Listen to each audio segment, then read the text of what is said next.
Okay.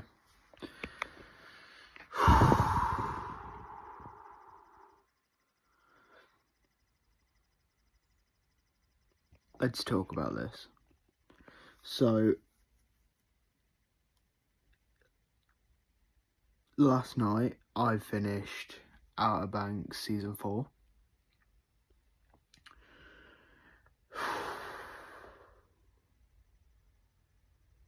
All throughout today was trying to be my recovery day, but everywhere I go on TikTok and other social media platforms, all I see is Outer Banks. So, yeah. Let me just say, it was easily the most emotional season.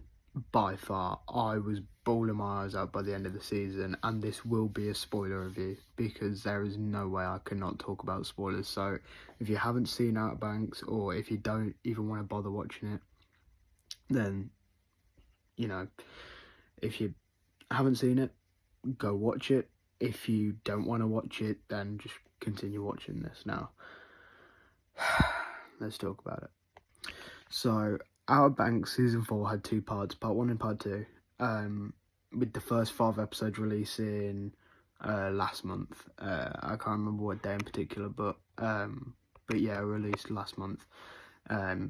First 5 episodes were really good. Really good. I loved it. The slow pace, the build up, that action was great. The underwater set piece for I want to say episode 4.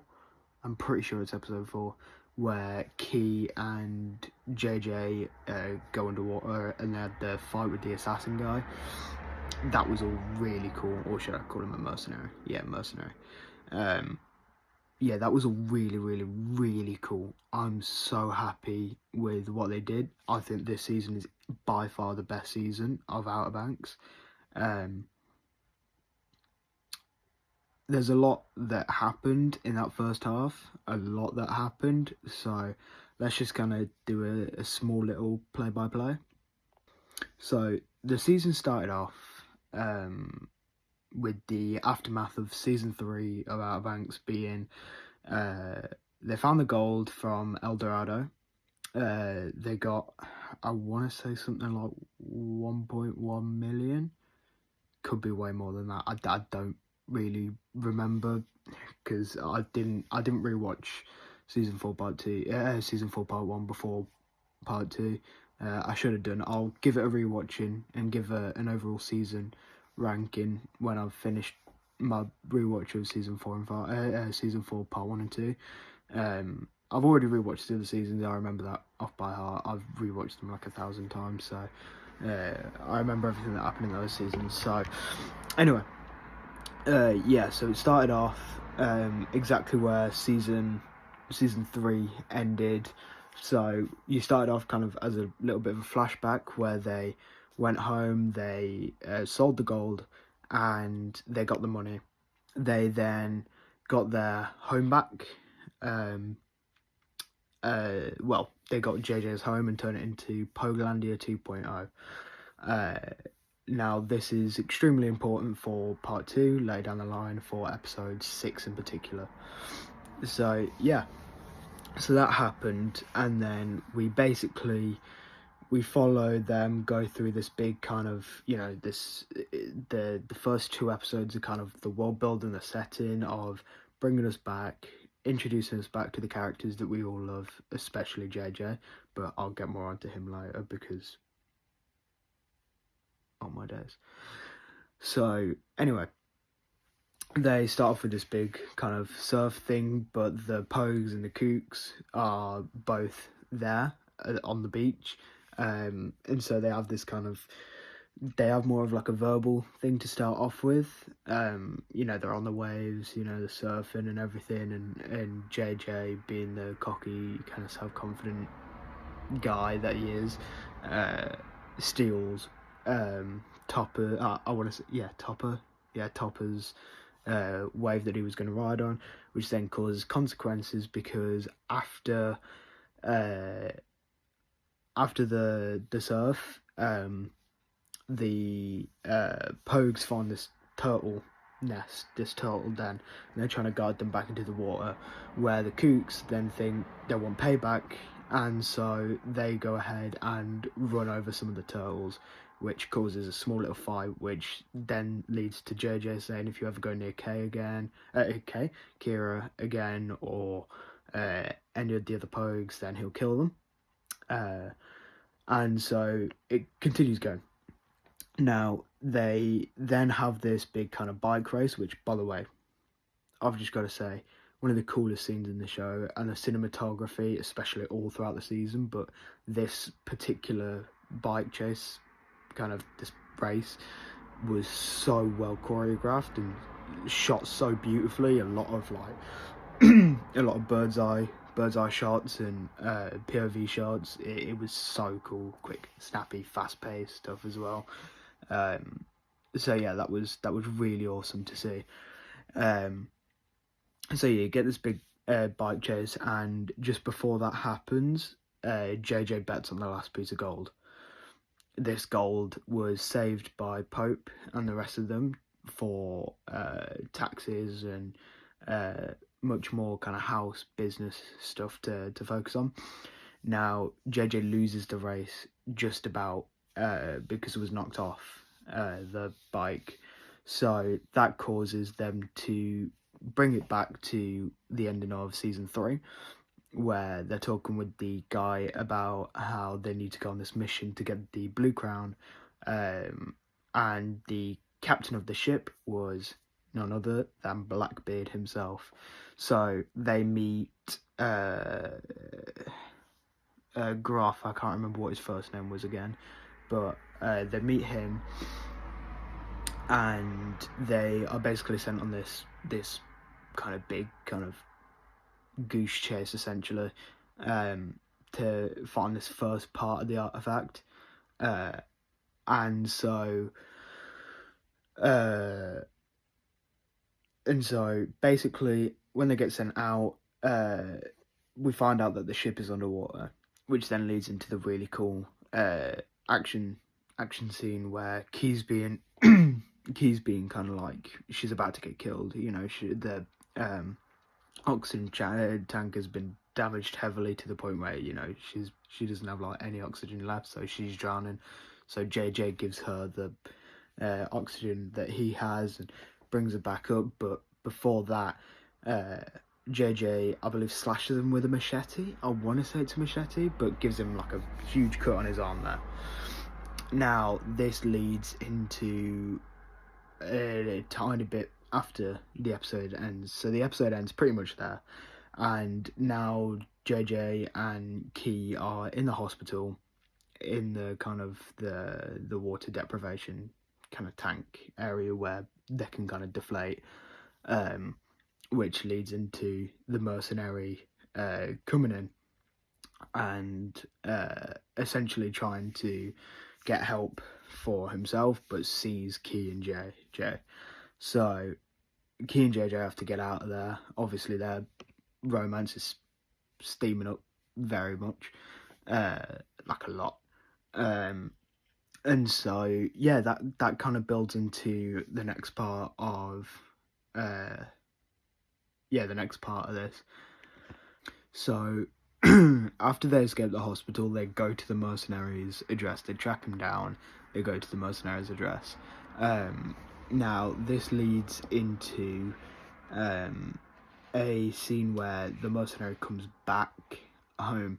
Now, I don't really remember much after this, so I will end up releasing a full kind of thing during my big, like, ranked seasons. I will talk more about what happened in the first part, but essentially it kind of, the first part ends with JJ talking to his dad at the lighthouse, where we got the shocking twist that, oh, sorry, this completely left my mind. The mercenary dude killed, what's his name? Oh, I loved him so much. Pope's girlfriend's, like, father figure. I can never remember his name. But oh my days, that was such a twist. So they killed each other.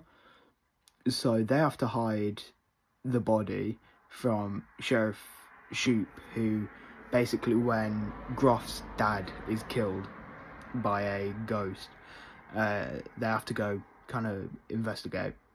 So the police kind of think that it was the kids and it was JJ, and since they were the last ones on the island, and so Shoop goes to kind of Poguelandia 2.0 and kind of talks with them and talks with JJ in particular while the body's sat behind the sofa, which, by the way, really intense scene. I loved it. The tension in this show is incredible.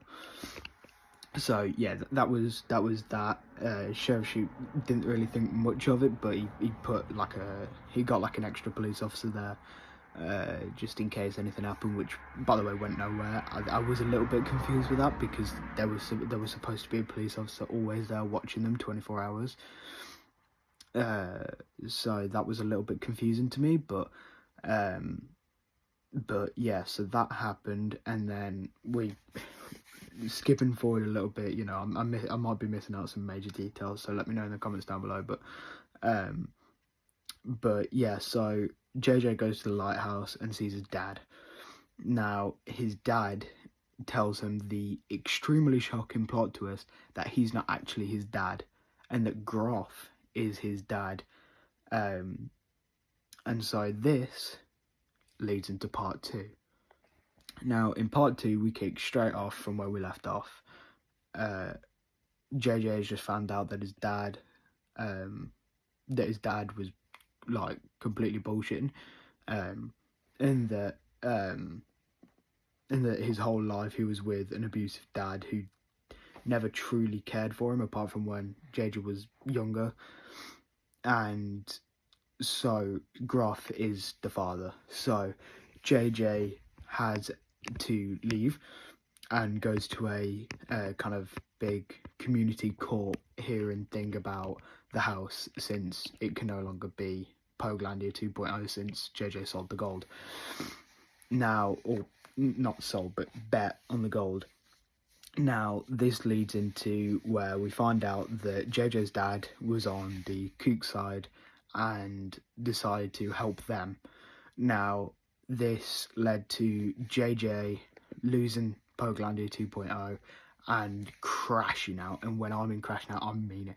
And oh my days, this was like, I think this is one of the best first episodes we've had to a part 2 of something, or even just one of the best episodes. I think it's easily like probably second best episode of Outer Banks. I love it, and certainly definitely one of the best episodes of a Netflix original series. So JJ now crashing out, he breaks the window of the like community court thing, and the police have a fight with him, and it's really, really cool. Action, choreography is great as ever, probably the best this season, which we'll talk about a lot more for the final episode. So JJ crashing out, he ends up escaping just after he was in a police car, which one of his like Pogue fans broke the back of the police car, so police window, so he broke out and sprinted off. He goes then into the kook territory and smashes a bunch of windows with a baseball bat, and just basically completely crashes out, setting fire to stuff, exploding stuff, and ends up being in a house. Now, this house is basically where the next big kind of set piece happens. The police are there, the Pogues are there, I think some of the kooks are there as well, and basically JJ's in the house and he's like, I want my home back, and you can't take this from us too, you've taken everything else, yada yada yada. It's a really intense scene. We all think that Shoop is about to shoot him, but we don't think Shoop's about to shoot him, but we think that it is an option. Obviously Shoop cares for the kids so much more than what they let on.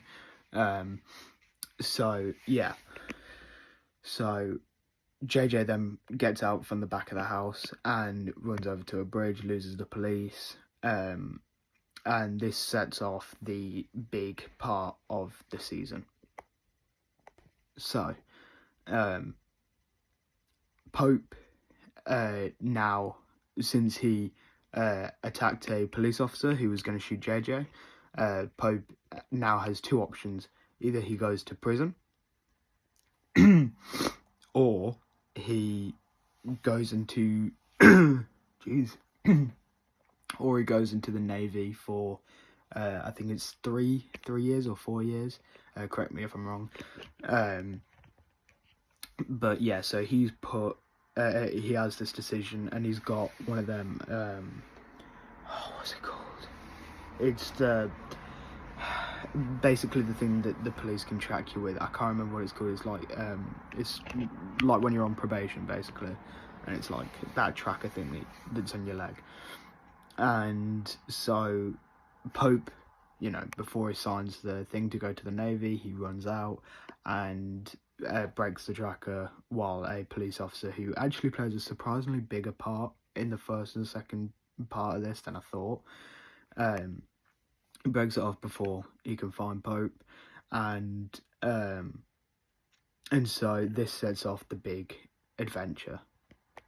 Now, while all of this is going on, JJ has gone off with Groff, now knowing that Groff is his dad, and has gone to JJ's mom's coffin, his mom's grave, to get the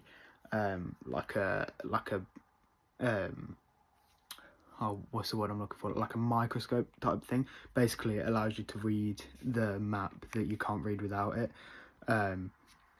And so he's gone to do that. Groff is calling the police constantly, trying to get JJ caught out, but also wants to seem like he's the good guy and shaking off the police. So the police come. JJ has to be locked in the room to hide from the police because he's a wanted man now, obviously. And Groff kind of leaves JJ for a little bit to go grab the map with the compass, so JJ and Groff can go to Morocco to get the Blue Crown alone. A little bit like what Big John tried to do with John B in season 3. And so in doing that, he locks Key up in a freezer, completely locks her in after knocking her unconscious. And so JJ and Groff go off. They get on the boat, and they're starting to sail off. Now JJ realizes that his dad is not all that's cracked up to be, and that he wants to do it without his friends, and he tells JJ just to leave them, that they can get their share of the cut. Now JJ doesn't have this, so he confronts him about it, and they get in a little fight. Well, by little, major fight. I thought JJ was dead because Groff pushed him into like a really sharp thing that really injured him, badly stabbed into JJ. So he's left him at sea. Groff has left JJ at sea with the main cast coming to pick him up on a boat after Key was taken out by the rest of the gang and told the gang about what Groff's true intentions were. Now they need to get to Morocco, and I'm going to miss out all the boat stealing stuff. Basically, Rafe gets on the boat with them, because Rafe hires out a boat from the guy that I can never remember his name, but is from every other season. He hires a boat of him because he overhears them have a conversation about how they need to get to Morocco and they need a big enough boat with a big enough engine. So Rafe does that. He stops Shoop from arresting them, saying that he can get the location of Groff for Shoop. And so then this big part happens. Now we're at episode 7, called The Storm, and I love this. So one of the big reasons I love Game of Thrones is because when every season, it wasn't just like you can fast travel. It wasn't just like during the same episode you could get from one place to the other. It took like a whole season. and it was about the obstacles and stuff on the way. This show did that but shortened it down, so the whole episode takes place on the boat. And so they're on the ship, they're going through, and a storm comes. Now this storm is like, the actions of serious consequences. Rafe's locked up in the kind of, I don't know what room it is, like a pantry type thing. After JJ punches him, Pope says a really funny line saying, "Hey, if JJ wasn't going to do it, I was," which I found really, really funny. I love that line, and just JJ just saying, "Hey, Rafe," I thought that was absolutely brilliant, and that's what we needed.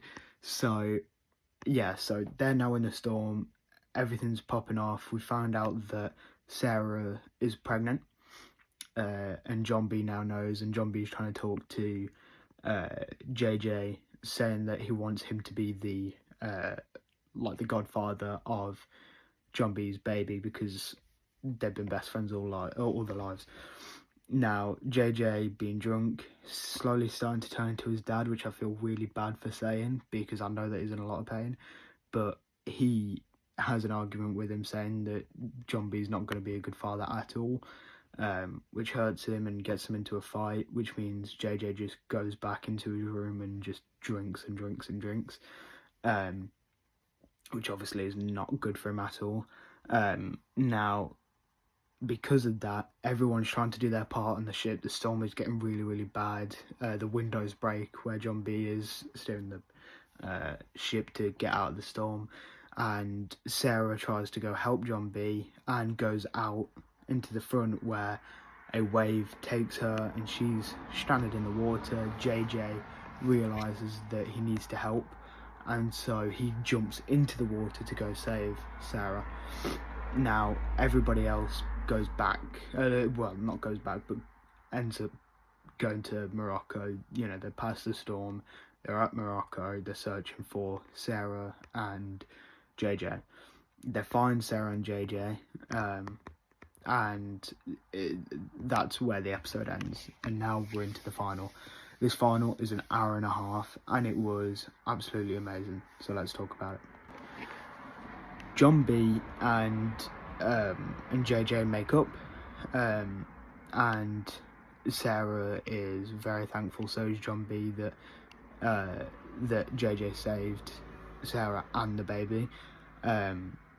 Now this leads into, I would argue this is the best episode of the show, and I would also argue it's one of the best episodes of TV that we've seen in a long time, apart from The Penguin, which a full review will come out of from that on, I would say, Monday, if not Tuesday. I'm hoping Monday. I am truly hoping Monday. So I'll talk about that. I won't do as deep of a dive as I have with this one, but I will go into detail about the most important events and what happens and my thoughts on it. So yeah, so it's an incredible episode. So they're at Morocco now. They're all sticking together. They're trying to find the Blue Crown, but first they need to find Groff, because Groff has the scroll, and also the little the microscope thing.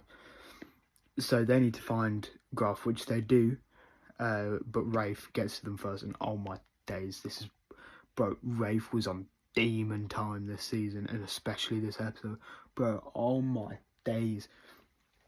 So Rafe has this big rooftop fight with the main mercenary guy, and which is absolutely awesome. He literally comes around the mercenary guy pulls open the washing line where the t-shirt is, and it's literally just Rafe, and he's just like, I was like, yes.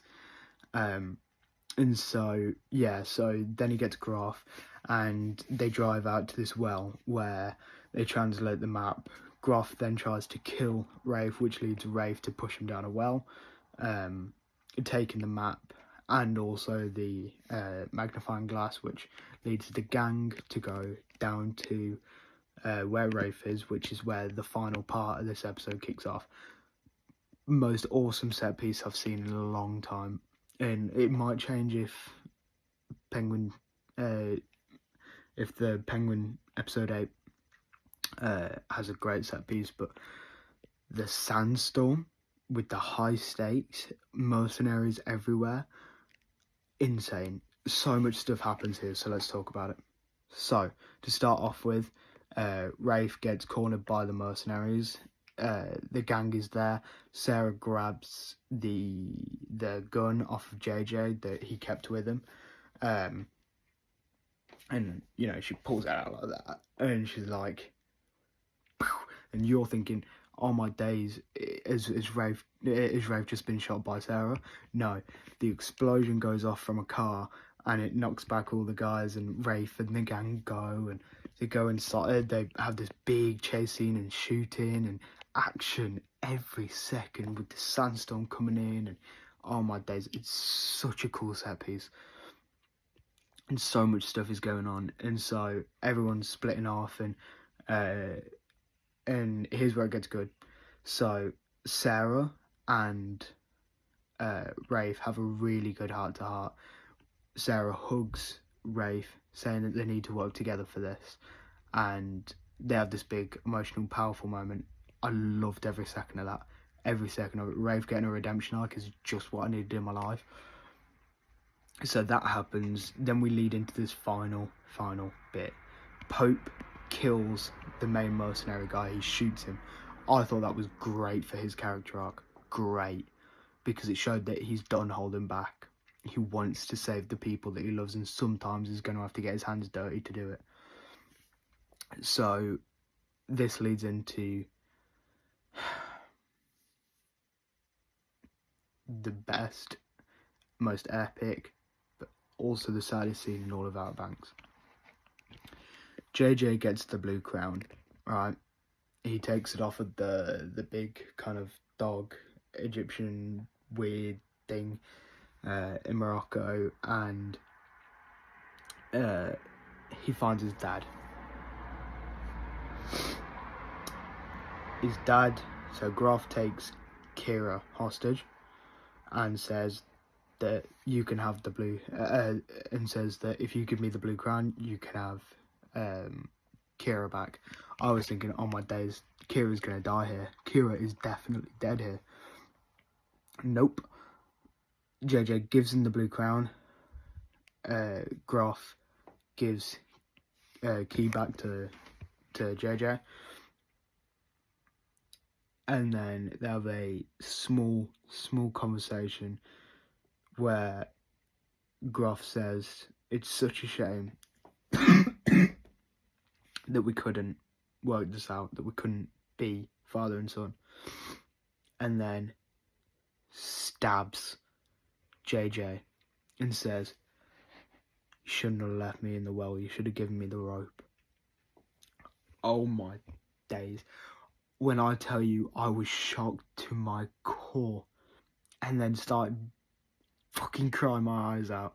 I'll play the clip now. Sacrifice. I deal with fucking Outer Banks season 4, man. And friendship. If JJ was the king of anything...